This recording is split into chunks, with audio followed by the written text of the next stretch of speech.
Halo, perkenalkan nama saya Veronica Simamora. Di sini saya akan menceritakan tentang epilepsi. Epilepsi adalah sebutan yang digunakan untuk menggambarkan kondisi kejang yang terjadi berulang pada seseorang. Penyakit yang juga dikenal dengan nama AYAN ini bisa terjadi pada siapa saja dan menyebabkan pengidapnya mengalami kejang-kejang. Seringnya kejang terjadi secara mendadak dan berupa serangan.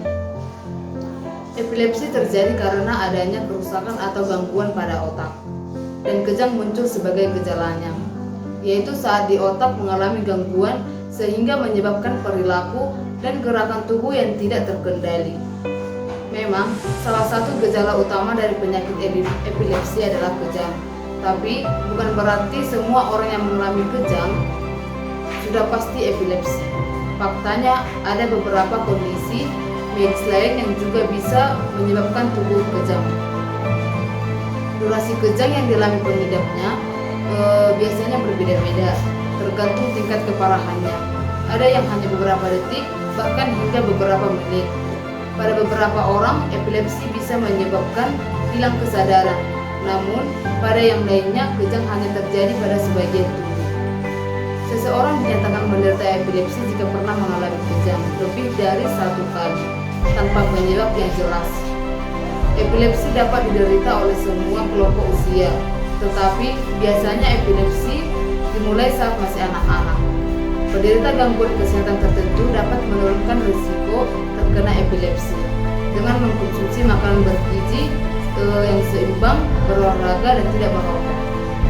Epilepsi sendiri itu terbagi menjadi 2, yaitu epilepsi idiopatik dan epilepsi simptomatik. Pada epilepsi idiopatik, penyebabnya belum diketahui dengan pasti dan biasanya karena faktor keturunan atau genetik. Sedangkan epilepsi simptomatik, penyebabnya bisa langsung diketahui. Contohnya trauma otak, tumor otak, atau gangguan stroke. Orang yang menderita epilepsi mendapatkan impuls listrik berlebihan yang mengarah pada kaku pada otot dan penyebab reaksi yang menyentak atau kejang. Serangan ini berhenti ketika otak berhenti mengirimkan impuls listrik. Kaku pada otot, muntah, air liur, kencing secara tiba-tiba, tak sadarkan diri, gemetar pada lengan dan kaki, dan kehilangan memori adalah beberapa gejala umum dari epilepsi. Apakah epilepsi bisa sembuh? Sebagian besar kasus gangguan epilepsi tidak bisa sembuh secara total. Namun, penyakit ini bisa diobati dan dikontrol agar tidak sering kambuh. Pengobatan epilepsi yang sering dilakukan adalah penggunaan obat-obatan. Jenis obat yang dikonsumsi berfungsi untuk membantu mencegah terjadinya kejang. Pengobatan epilepsi bersifat jangka panjang, artinya terapi dan konsumsi obat-obatan harus dilakukan secara berlanjut dan teratur.